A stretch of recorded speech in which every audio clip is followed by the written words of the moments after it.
श्रीमद् भगवत गीता दूसरा अध्याय सांख्य योग। संजय बोले, हे धृतराष्ट्र, इस प्रकार दया से परिपूर्ण अश्रु से भरे व्याकुल नेत्रों से देखते हुए दुखित हृदय अर्जुन से मधुसूदन कहने लगे, हे अर्जुन, ऐसे विकट समय में तुझे यह मोह कहाँ से आया? ऐसा मोह शूद्र पुरुषों को होता है। इससे न परलोक में स्वर्ग मिलता है और न इस संसार में कीर्ति होती है।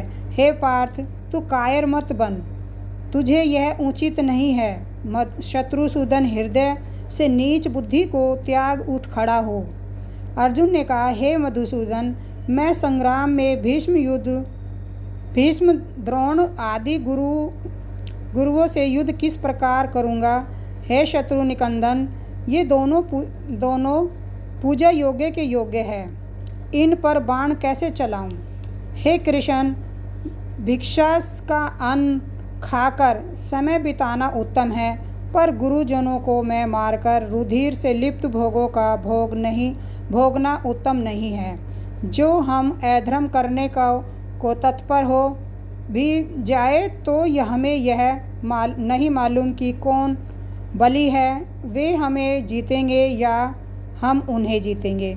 जिनको मारकर हम जीना चाहते हैं, ये धृतराष्ट्र के पुत्र हमारे सामने खड़े हैं।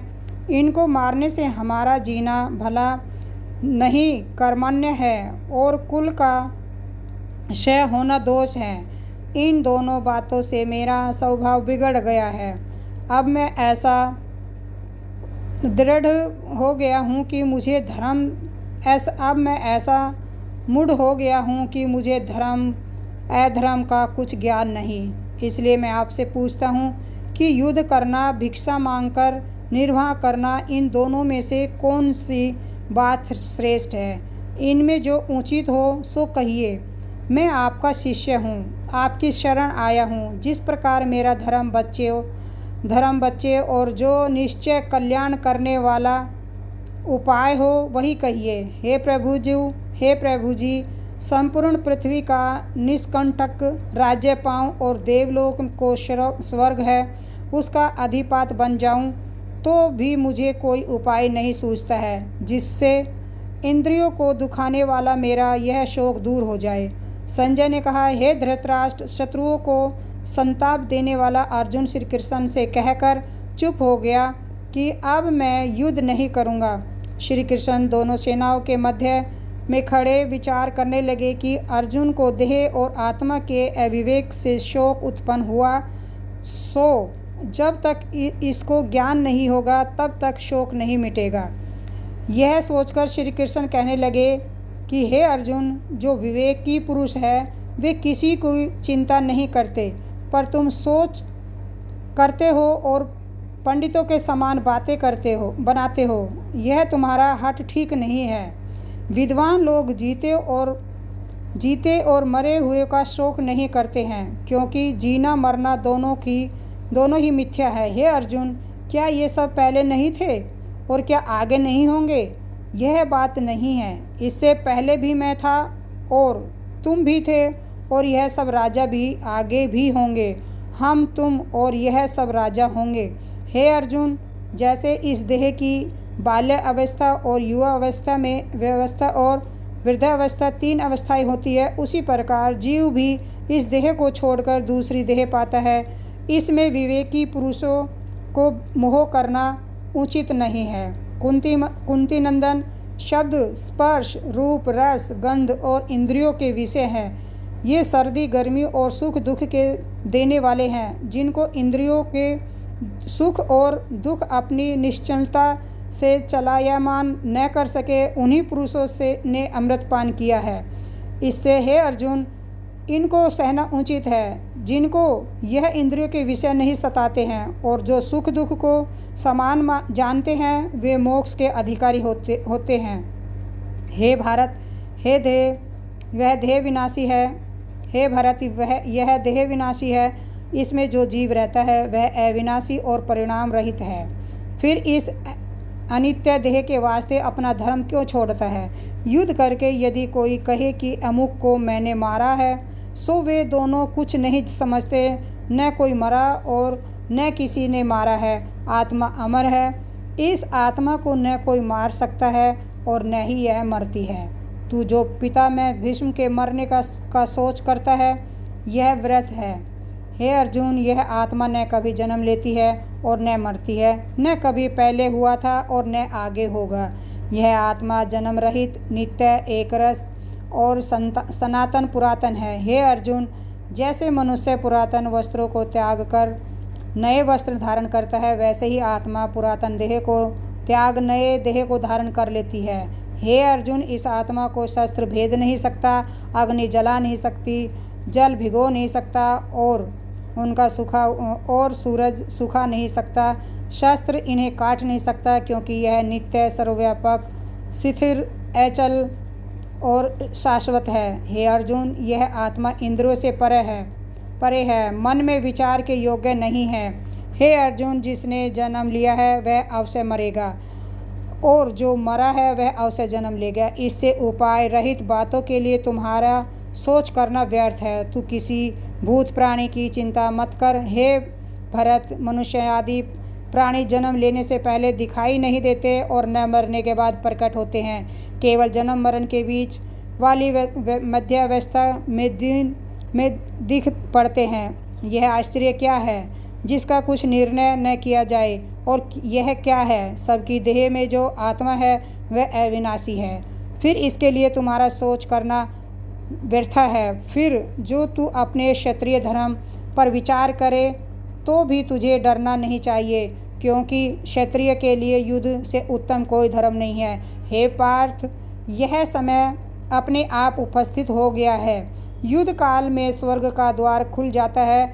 देखो, प्रतिष्ठित पुरुषों को अपकीर्ति मरने से भी बुरी है। ये सब महारथी योद्धा तुझको रणभीरु करेंगे। हे कुंती, तू इस संग्राम में मारा जाएगा तो सीधे स्वर्ग को जाएगा, और जो जीतेगा तो पृथ्वी का राज्य भोगेगा। तेरी दोनों यह तरह जीत है। इससे दृढ़ विचार करते युद्ध को खड़ा हो जा। सुख दुख लाभ हानि एक समान जानकर खड़ा हो जा। अर्जुन, जो मैंने तुझसे कहा है वह सांख्य शास्त्र के अनुसार आत्मा और देह का तत्व समझाया है। अब बुद्धि योग को कहता हूँ, सुन। इस बुद्धि योग के सुनने से सुख दुख आदि जो कर्म बंधन है उससे छूट जाओगे।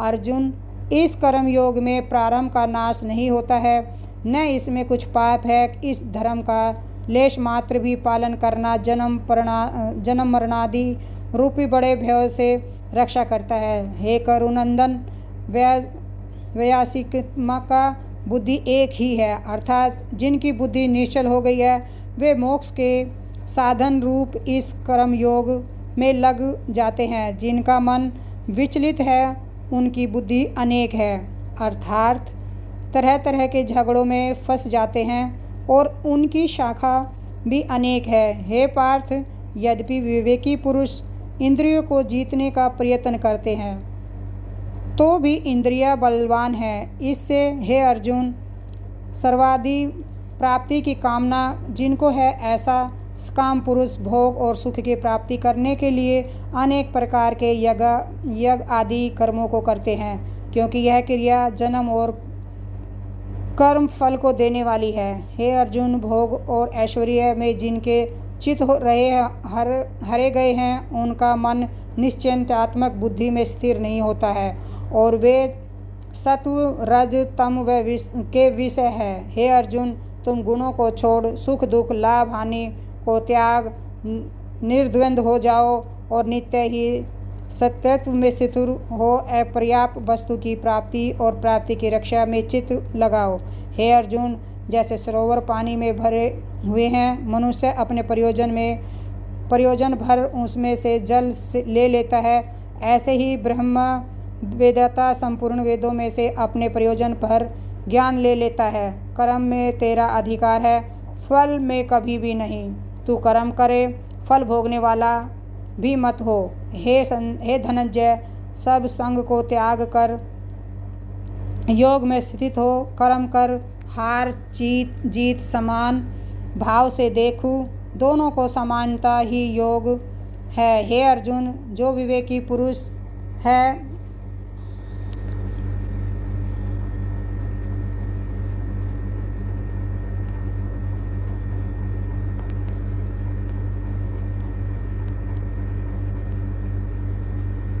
हे धनंजय, सब संग को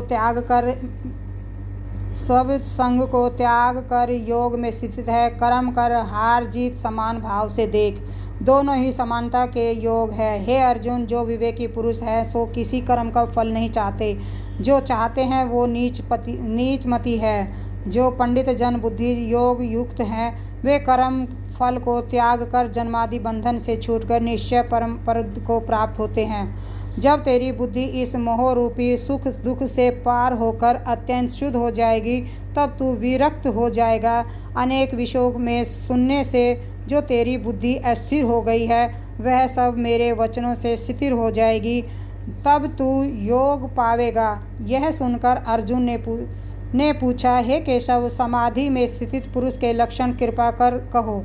श्री भगवान बोले, हे अर्जुन, जिनकी कामना किसी बात पर नहीं वह संतुष्ट है, उसकी निश्चल बुद्धि ज्ञान, जिसका मन सुख पड़ने से घबराता है, सुख में प्रसन्नता नहीं होती, रोग भय व क्रोध पास नहीं आता है, वही निश्चल बुद्धि है। जिसका किसी पदार्थ से स्नेह नहीं है और जो किसी शत्रु वस्तु से हर्षित नहीं होता और अशुभ प्राप्ति में शोक नहीं करता, न किसी से रोग व द्वेष है, उसकी बुद्धि निश्चल होती है।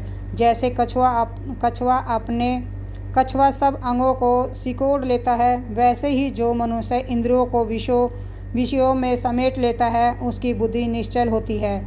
निराहार रहने से विषयासक्ति दूर हो जाती है, पर इच्छा बनी रहती है। निश्चल बुद्धि पुरुष की परमात्मा के दर्शन से विषय वासना भी दूर हो जाती है। हे कौन्तेय, ये इंद्रियां बड़ी प्रबल और लोभ कारक है। यत्न करते करते ज्ञानी पुरुष के मन को भी हठपूर्वक हर लेती है, अर्थात इंद्रियों को रोकना कठिन है। जो योगी इन सब इंद्रियों का दमन कर आत्मा में निष्ठा कर लेवे और जिसके वश में इंद्रिया है वे ही निश्चल है। इंद्रियों को वशीभूत किए बिना विषयों का चिंतन बना रहता है।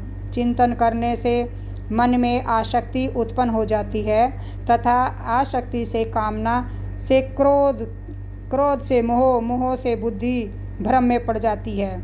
उससे बुद्धि का नाश हो जाता है और बुद्धि नष्ट हो जाती है, पर प्राणी का स्वयं नाश हो जाता है।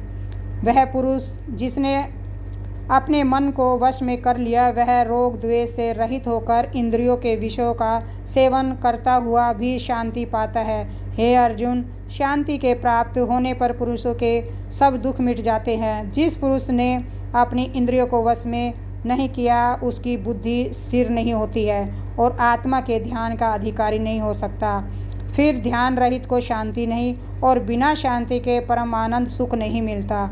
मन विषयों को भोगने वाला इंद्रियों के पीछे लगा फिरता है और फिर वह बुद्धि को खींचकर ऐसे ले जाता है जैसे जल में वायु नाव को घुमाती है। महाबाहो, इसलिए इंद्रियों को उनके विषयों से हटाकर वश में कर लिया है उसी का बुद्धि स्थिर है। जिसमें संपूर्ण प्राणी सोते हैं वह आत्मा निष्ठावान पुरुषों का दिन है। जिसमें सब प्राणी जागते हैं वह उन पुरुषों की रात्रि है, क्योंकि विषययुक्त पुरुषों को आत्मतत्व ज्ञान नहीं है। इस विषय में उन्हें कुछ नहीं सूझता है। इसी तरह सांसारिक विषयों का सुख प्राणी के लिए दिन है और योगियों को रात्रि के समान है, क्योंकि वह विषय भोगों को कुछ नहीं जानते हैं। हे अर्जुन, जैसे समुद्र में पूर्ण रीति से भरा जल हुआ है और उसमें बहुत सी नदी और नालों का जल चारों ओर से आकर गिरता है, परंतु तो वह अचल और प्रतिष्ठित रहता है, अर्थात अपनी मर्यादा का उल्लंघन नहीं करता। इसी तरह विवेकी पुरुषों में भी सब कामनाएं लीन होती है और उनको शांति बनी रहती है, परंतु कामना की इच्छा करने वाले को शांति नहीं मिलती है।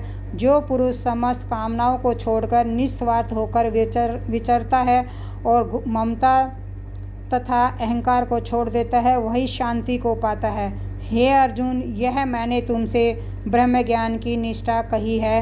इस ब्रह्म ज्ञान को निष्ठा को पाकर फिर सांसारिक माया के मोह से नहीं मोहा जाता है और अंत समय में जो क्षण भर भी इस ब्रह्म ज्ञान निश्चित में स्थिर हो जाता है वह मोक्ष को प्राप्त होता है।